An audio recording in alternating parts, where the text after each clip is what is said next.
Praise lord. జీవము గల దేవుని పరిశుద్ధాత్మ సహవాసం వడలి.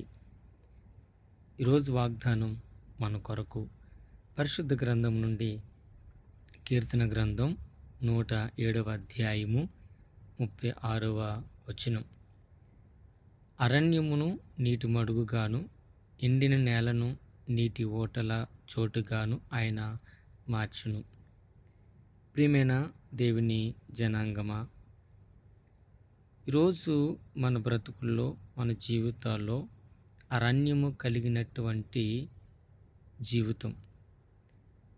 అరణ్యముగా అంటే ఎండిపోతున్న నిర్జీవమైనటువంటి అడవి లాంటి భూమి సైతము దేవుడు జీవజలాలుగా ప్రవహించే చెరువులుగా మార్చగలిగే శక్తి ఆయనలో ఉంది.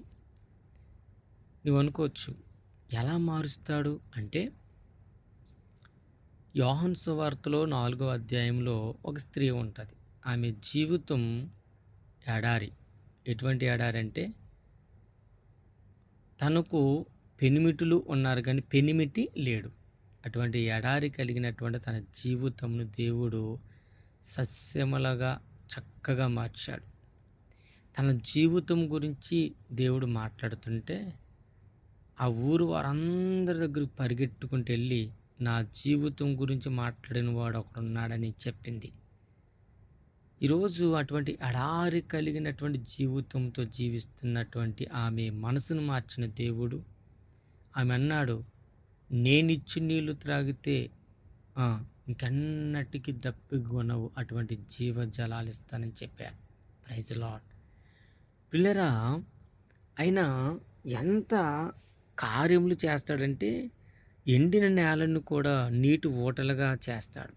బీడు భూములను, దాహముతో అల్లాడే నేలలు సైతము నిరంతరము ఊటలుగా ప్రకటించేలాగా, ఉబ్బుకుతుండు నీటి ఊటలాగా మార్చగలిగేవాడు. నువ్వు నమ్మిన ఎడల ఆయన కార్యంను చూస్తావు.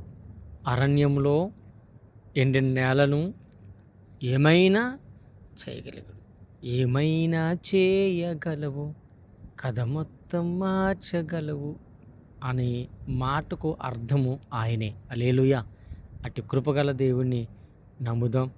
ఉదయకాల సమయంలో దేవుడు మనతో మాట్లాడినట్లుగా నమ్మకమైన దేవుని స్తుతిద్దాం. ప్రభు వాగ్దానాన్ని పొందుకుందాం. ప్రార్థన. మహాగుణుడ, మహోన్నతుడ, పరిశుద్ధుడ, ప్రేమగల తండ్రి, నీ పరిశుద్ధమైన, అతి శ్రేష్టమైన, ఉన్నతమైన నామం కొరకు నేను మీకు లెక్కలేని కోట్ల కొలది స్తుతులు, స్తోత్రాలు చెల్లిస్తూ ఉన్నాం. కృపగల దేవుడువు, దయగల రాజువు, పరిశుద్ధమైన నా రక్షకుడు అని నేను మిమ్మల్ని స్తుతిస్తూ మీ నామాన్ని గణపరుస్తూ ఉండగా, నీ మహిమ, నీ ప్రసన్నత మా పైన ఉంచండి. అడుగు వాటికంటే, ఊహించే వాటికంటే అధికమైన కార్యం జరిగించి దీవించమని, స్తుతి, ఘనత, మహిమ, ప్రభావాలు మీరు పొందుకొనమని యేసు క్రీస్తు అతి పరిశుద్ధమైన నామంలో ప్రతి బిడను దీవించి ఆశీర్వదిస్తున్నాం తండ్రి. ఆమేన్. God bless you.